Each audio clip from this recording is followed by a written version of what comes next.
여러분이 속해 있는 이 승리 장로교의 또 다른 말로 하면 이 승리 공동체, 좀 더 좁게 얘기하면은 토요 새벽기도에 마치고 모임을 갖는 그 공동체, 그렇게 적게도 적용할 수 있고 또 주일 오후 성경 공부 반도 작은 승리 공동체 안에 작은 공동체로 생각할 수 있습니다.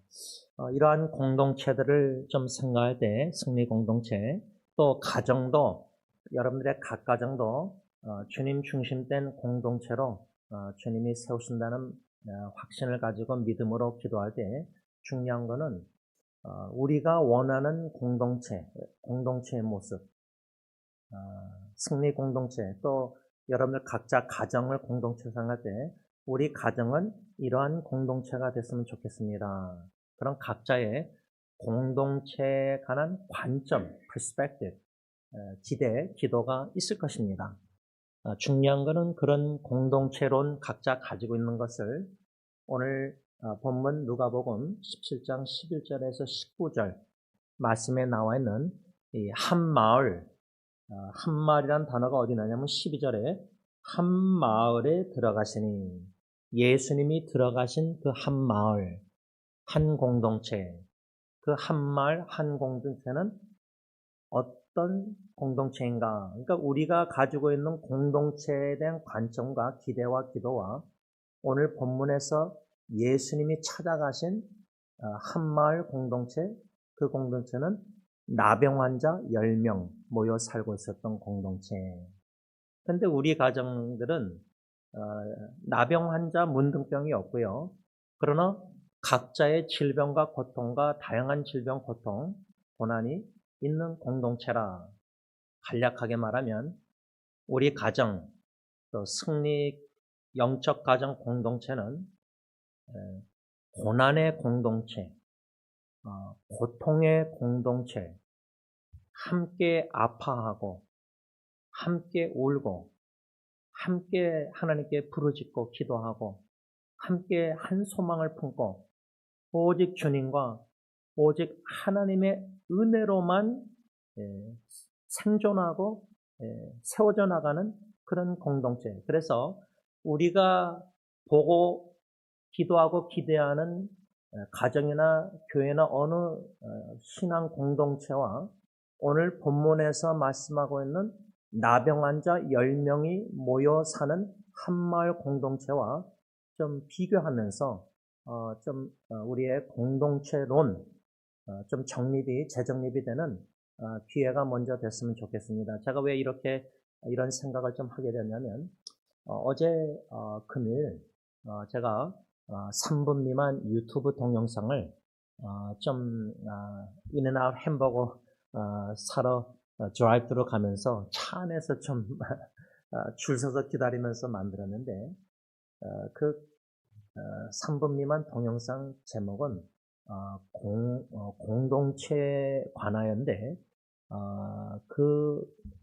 핵심 요점은 뭐냐면 그 전날 목요일 날 사랑하는 아내하고 대화하다가 이 장애인을 둔 엄마들, 제 아내 같은 경우는 남동생 자폐증 있는 남동생이지만 알고 봤더니 치과를 데려갔더니 이젠 그 양치질도 제대로 못하는 거예요. 알고 봤더니 1년 지나서 이제 알았어요.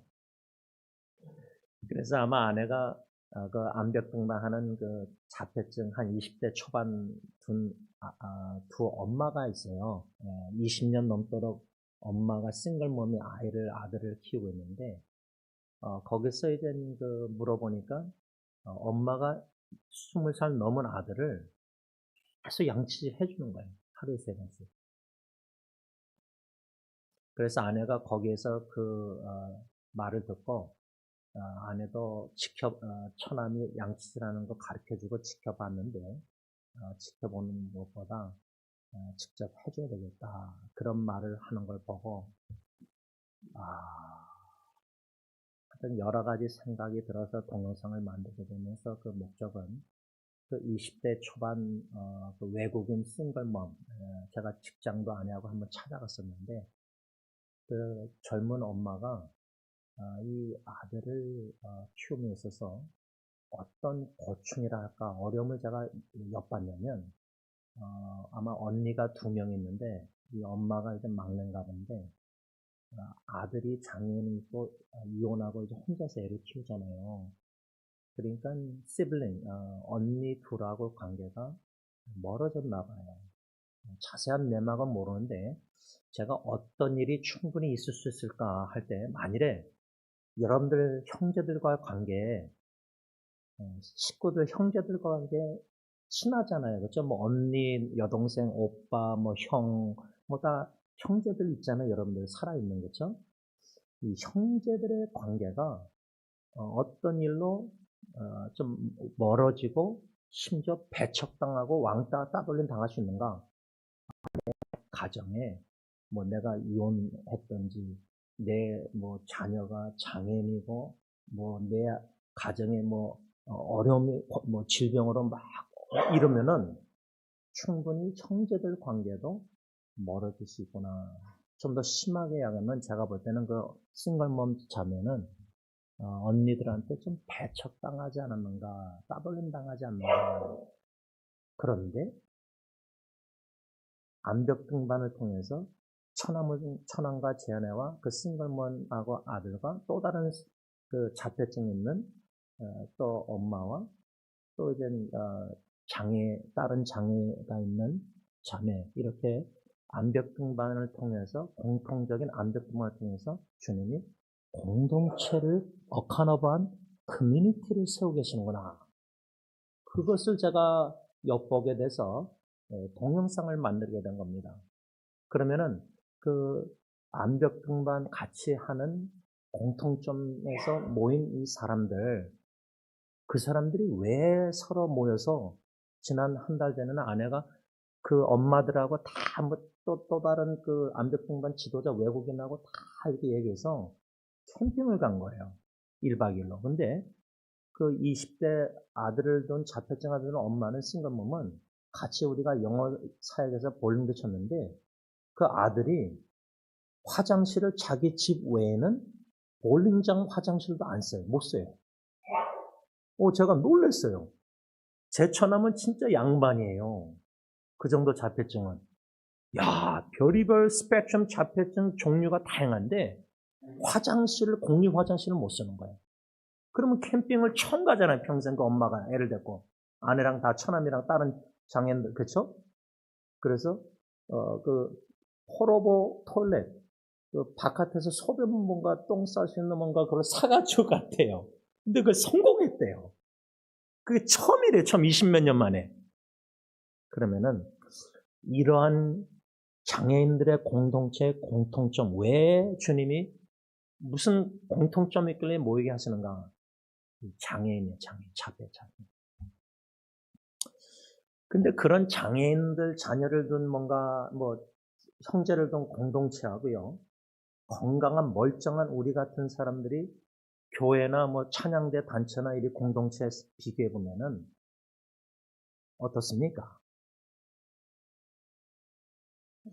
저는 이런 좀 공동체에 대해서 이런저런 교훈을 받으면서 오늘 이 누가복음 본문 17장 11절에서 19절 말씀이 생각나서 왜냐하면 이 말씀을 제가 묵상하면서 큐티 제목을 예수님처럼 소외된 자들의 공동체, 고난의 공동체로 가야 합니다. 제가 원래 누가복음 1장 1절부터 지금 18장까지 계속해서 월요일부터 금요일까지 말씀 묵상을 하는데 제 평생에 말씀 묵상하면서 누가복음 1장 1절부터 지금까지 이렇게 말씀 묵상한 적은 평생 처음이에요. 주시는 은혜인데 제가 아침에 말씀 묵상 시작하면 막 거의 오후에 끝나요. 그러니까 뭐 20페이지, 30페이지 막 이렇게 길어지니까 이건 짧은 말씀 묵상이 아니라서 이건 뭐 나눠도 누가 읽겠어요. 그런데 주신 은혜의 마음이 있어서 계속 묵상하면서 오늘 토요일 새벽 기도회부터 매주 토요일 날 누가복음 1장부터 쭉 설교할까 하다가 아니다. 그때그때 주시는 은혜의 마음 거기에 맞춰서 설교해야 되겠다 해서 지금 저에게 주신 마음은 과연 주님이 원하시고 찾으시고 기뻐하시는 공동체는 어떤 공동체일까? 우리가 생각하고 원하고 기도하고 기대하는 교회라는 공동체는 서로가 마음이 맞고 같이 대화를 하면서 마음을 나누면서 서로 기뻐하고 즐거워하고 뭐 함께 고통당하고 뭔가 마음이 다 통하고. 근데 교회 안에서도 나병 환자, 문득병, 전염성 뭐 여러 가지 우리 팬데믹 겪었잖아요. 팬데믹 겪을 때 우리 자녀 식구들이 그러면은 어떻게 했죠? 5일인가 일주일 격리시켰잖아요. 집에서요, 방 안에. 전염병이라는 뭔가 여러 가지 이유로 하여튼 격리했잖아요. 격리시켰잖아요. 격리 당한 식구도 있고 격리할 수밖에 없는 식구도 있었잖아요. 가정 안에. 교회에서도 못 모였잖아요. 그 격리란 단어를 생각할 때 교회 안에서도 가정 안에서도요, 충분히 친척들 공동체 안에서도요, 찬양 공동체 안에서도 좀 따돌림, 멀리 한다. 아, 저 사람은 좀 피해야 되겠다. 저 사람은 나를 너무 힘들게 하고 불편하게 한다.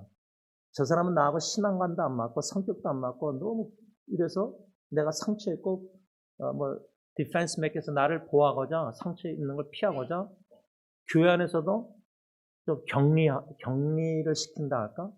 좀 배척한다 할까? 따돌림한다 그럴까? 그 이유들이 다 있을 겁니다.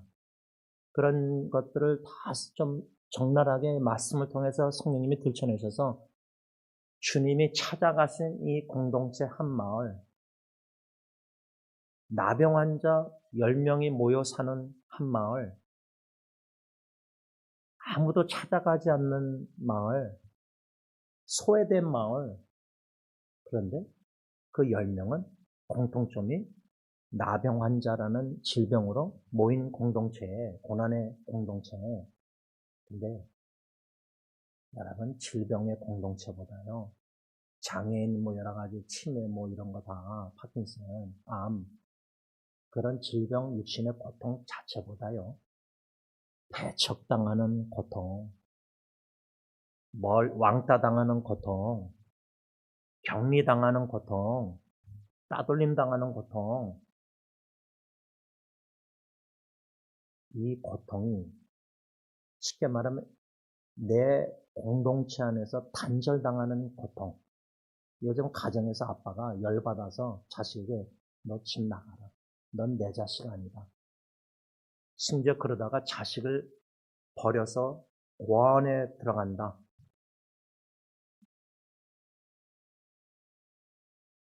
그런 사랑하는 부모님에게 단절당하는 고아들의 고통, 예를 들면 이 고통으로 한 마을 공동체가 모인 이 10명의 나환자촌, 이 공동체를 통해서 좀 예수님이 찾아가신 말씀을 통해서 오늘 한 가지만 좀 짧게 묵상하면서 교훈을 받고자 합니다. 제가 첫 번째로 요즘 누가복음을 계속 묵상하면서 그 인공지능의 도움을 받아서 제가 한국 성경으로 읽고 나서 두 번째 하는 것은 그 웹사이트에 헬라어 성경을 피면은 헬라 성경의 인터리니얼 단어랑 영어 번역이랑 다 나오는 웹사이트가 있어요. 이제 헬라어 분석이라는 웹사이트인데 제가 그걸 두 번째로 열어서 이제 헬라어로 성경을 읽습니다. 그러다가 세 번째 주시는 은혜가 이 성경 구절에 이 헬라어 단어 또 헬라어 문장 또 오늘 본문 같은 경우는 11절에서 19절 읽었는데 이 문맥과 그 전의 문맥과의 연관성 뭔가 이렇게 분석적으로 말씀을 자꾸만 파고들게 하시니까 묵상이 길어지는데 제가 오늘 본문을 묵상하다가 제일 첫 번째로 헬라어로 관심을 갖게 된 문장이 한국 성경, 영어 성경으로는 여태까지 성경 읽으면서 나 환자 10명 이거 다 아는 이야기인데 한 번도 관심이 없었던 문장이었어요. 그 문장이 뭐냐면 오늘 본문 11절 보면요. 예수께서 예루살렘으로 가실 때에 사마리아와 갈릴리 사이로 지나가시다가, 이거 무슨 관심을, 한국어로 읽으면 전혀 관심이 없거든요. 또 지리적으로 막 찾아서 지도를 보고, 예수님이 지금 예루살렘 남쪽을 향해서 가는데 여기에 사마리아와 갈릴리, 제가 관심을 갖게 된 헬라어 단어가 바로 뭐냐면 이 사이로예요, 사이로. 농담으로 비사이로 막가 막 일본어 그냥 농담만 할 때 그 말은 제가 생각나는데, 사이로. 저는 솔직히 성경을 읽고 묵상하고 신학도 공부하고 했지만 지도에 별로 관심이 없어요. 이게 사람 생긴 게 그 모양이니까 저는 지금도 이 구글맵 지도로 다 이렇게 찾아가지만, 전화기로 이렇게 지도 펴서 그죠? 구글맵. 저는 결혼해서 주로 남자가 지도를 잘 보고요, 찾아갈 때. 여자는 길치라 그러잖아요. 근데 저희 부부는 결혼 초에 구글맵 없었을 때, 전화기 없었을 때, 전화기로 지도 못 볼 때 제가 길을 헤맸어요. 근데 아내는 지도를 잘 봐요. 근데 저는 생긴 게 지도에 뭔가 지역 지도 이런 게 관심이 없어요. 호기심이 별로 없어요. 그러다 보니까 성경 읽을 때 예루살렘으로 가신다? 그 예루살렘 이스라엘 지도는 제가 신학 공부하고 여러분 성경책 뒤에 지도 다 나오잖아요. 그러면 지금 예수님이 예루살렘으로 그러니까 지도에 관심이 없었는데 헬라어로 묵상하다가 보니까 이 사마리아는 알잖아요. 사마리아는 그 이스라엘 지도를 볼 때 예루살렘으로 가실 때의 남쪽으로 사마리아 지나가야 되잖아요. 근데 사마리아는 일부러 유대인들이 피해서 돌아간다는 식으로, 예를 들자면 여러분 여기서 우리가 얼반 갈 때 다운이쯤에 나병천이 전염병이 막 돈다 그러면 5번 후에로 그 다운이 쪽으로 안 가고 710번이나 딴 데로 돌아갈 거 아니에요. 예를 들자면 그런 식으로 상상하면 사마리아는 지나가는 곳이 아니에요. 피해야 되는 곳이 유대인들 입장에서는. 왜? 유대인들 입장에서는 사마리아이란 나라는, 이 지역은 이건 개 같은 사람들이 모여 사는 거잖아요. 아주 하등급. 예를 들자면 계급으로 따진다면 사람을, 등급을. 근데 예수님은 그 사마리아 갈릴리 사이로. 이게 이제 헬라어로 묵상하다가 제가 관심을 갖게 되는데, 여기서 사마리아와 갈릴리 사이라는 이 지리적 및 사회적 의미가 있는 것을 알게 되는데, 이 사이에라, 갈릴리 사마리아 사이에라는 헬라어 단어가 한가운데로 통과하였다. 그러니까 갈릴리와 사마리아 그 사이로 예수님이 한가운데를 통과한 거예요. 근데 다 유대인들이 절대 제 생각에는 그 길을 통과 안 하는데, 그러니까 남들이 안 가는 길을 예수님이 걸어가신 거예요. 쉽게 말하면.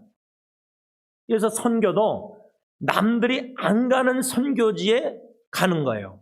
선교사님들도 안 가는데, 그다음 목사님들도 목회지가 도시 한복판, LA 이런 데 뉴욕 편하잖아요. 근데 시골에 아무도 안 가는데 가는 목회자들 있잖아요. 예를 들자면 그런 식으로 생각할 때 예수님은 지금 아무도 걸어가지 않는 그 갈릴리 사마리아 사이 그 한 가운데로 통과하셨는데, 지리적으로 갈릴리는 북쪽, 사마리아는 중간, 유대는 남쪽. 그 여러분들 성경책 뒤에 지도 보시면 아시죠?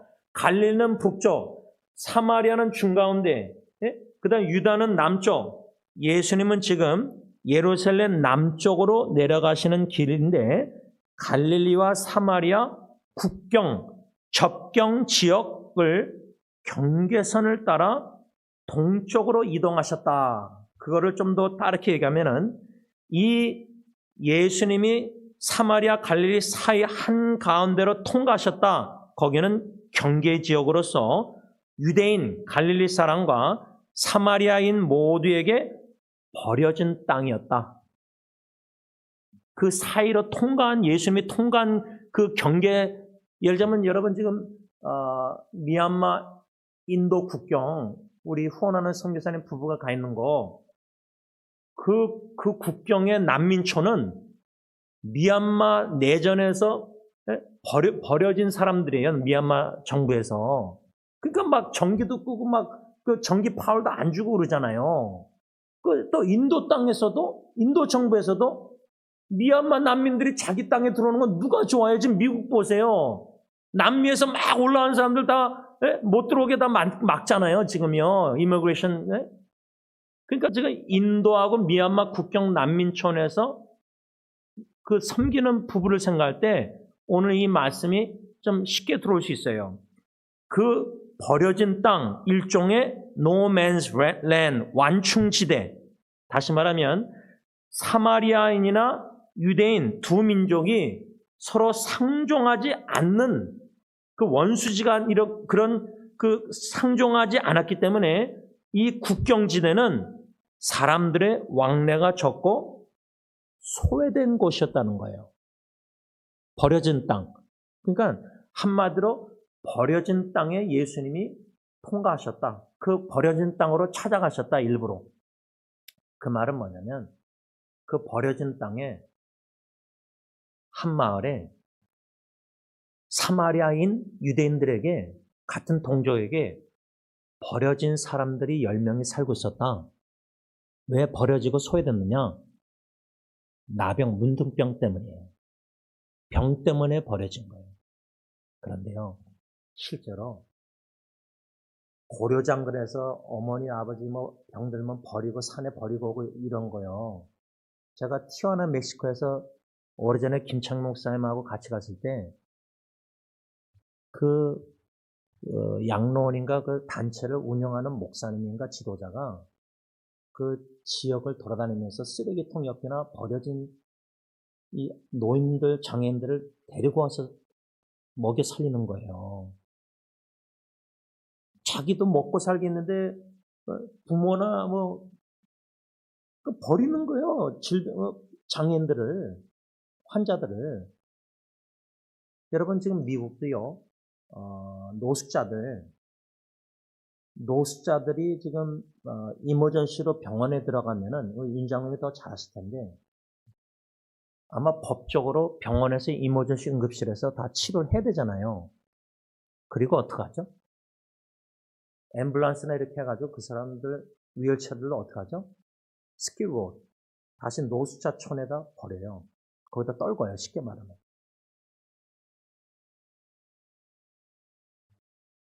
그러니까 여러분 지금 이 나병 환자 10명이 사마리아 자기 동족이나 유대인 동족들에게 이 완충지대 버려진 땅에 버려졌다. 버려진 사람들이다.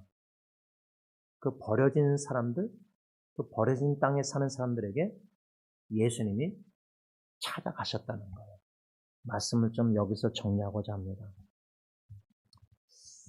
버려진다는 기분을 여러분 어떻게 느끼십니까? 잘 공감이 안 되시는데 고아들 생각할 때 부모님에게 버려졌다 나는 그럴 수 있어요. 자, 또 달리 좀 얘기하자면 옛날 우리 부모님들 6.25 겪을 때 자녀가 태어났을 때 한 자녀도 양육하기 힘든데 뭐 예를 들면 갑자기 쌍둥이 둘이 태어났다. 그러면 둘 다 기를 능력이 상황이 안 된다. 그러면 어떡하죠? 한 자녀를 선택해서 기르고 한 자녀는 할머니, 부모님 딴 맡겨요. 그러면 부모님에게 친히 양육받지 못한 둘 중에 한 자녀는 커서 마음이 어떻겠습니까? 부모님 사정을 6.25 때 다 이해하고 엄마 아빠가 나를 기르기 힘드니까 할머니한테 할아버지한테 할머니한테 맡겼나 보다. 근데 자식은 부모님에게 소외됐다 느낌. 안 들겠습니까? 제가 여러 방법으로 지금 여러분들의 생각을 상상케 만들려고 하는 건데요. 결론적으로 지금도요. 나병 환자 10명 한 마을에 버려진 땅에 완충지대에 살고 있는 소외된 버려진 사람들이 버려졌다는 느낌을 가진 자녀들 충분히 있을 수 있고요. 부부관계에서 이혼을 당했다. 이혼을 내가 하자고 말한 게 아니라 이혼을 일방적으로 당했다. 그러면 어떡하죠? 내 배우자가 나를 버렸다. 그런 마음 안 들겠습니까? 특히 부모님들 승리교회 목회하면서 아무리 효자라도요. 양론에 들어가셨을 때 들어가고 싶어서 어른들이 부모님들이 양론 들어가십니까? 그러면 부모님 입장에서 양론에 계신 분들이 내 자녀가 자녀를 향해서 섭섭함이 전혀 없겠습니까? 버려졌구나. 이젠 여기서 살다가 죽어야 되는구나. 지금도 버려진 땅 할 때요. 뭐 고아원이나 양론이나 뭐 여러 가지 상황 속에서 나는 가족에게도 소외됐구나. 배척당했구나. 왕따 당했구나. 따돌림 당했구나. 서운하다. 섭섭하다. 그런 사람들에게 예수님이 찾아가셨다는 이 메시지를 오늘 본문에서 배울 때 우리가 지금 찾고 있는 사람들 나랑 신앙관도 맞고 성격도 맞고 취미도 맞고 나랑 대화하면 잘 통하는 사람들 그거야 뭐 예수 안 믿는 사람도 그런 사람들하고 친교하는 거야 뭐 다 하죠. 근데 예수님은 버려진 땅에 버려진 사람들에게 찾아가셨다는 이 말씀 나병환자촌 한마을 그 사이로 아무도 그 사이로 통과 안 하는데 누가 버려진 땅에 뭐하러 가요? 기름진 땅에 가나안 땅 약속의 땅 예? 풍부한 적각거리는 그런 땅에서 사람들하고 교제하지 누가 버려진 땅에 누가 가요? 사막 광야 같은 곳에. 근데 거기 광야 같은 고립되고 외롭게 힘들어하는 고통당하는 사람들이 너무 많거든요. 우리 배우자도 고통당할 수 있고 외롭게. 뭐 남편의 사랑을 하나님의 사랑을 충분히 못 받으니까. 남편에게 소외감을 느끼는 부인들도 얼마나 많아요. 근데 남편도 아내에게 소외된 느낌. 그러니까 뭐 가정에 부부관계, 부모 자녀 관계 생각에도 소외감, 배척 따돌리 왕따, 격리 뭐 여러 가지 버려졌다. 그러면은 교회 안에서는 오죽하겠어요. 나만 왕따 따돌림 시키고 자기들끼리 교제한다. 그러면 예수님이라면은 그런 따돌림 왕따 당했다는 성도 가정에서는 식구 가만히 그냥 멍하니 보고 계속 장벽 세워서 멀리 합니까? 마음의 장벽? 하나님 우리 마음의 장벽들이 너무 높이 쌓고 있습니다. 표면적으로는 우리가 인사하고 환영하고 악수하고 허가하고 다 하지만 마음으로는 저 사람은 멀리합니다. 저 성도는 멀리합니다.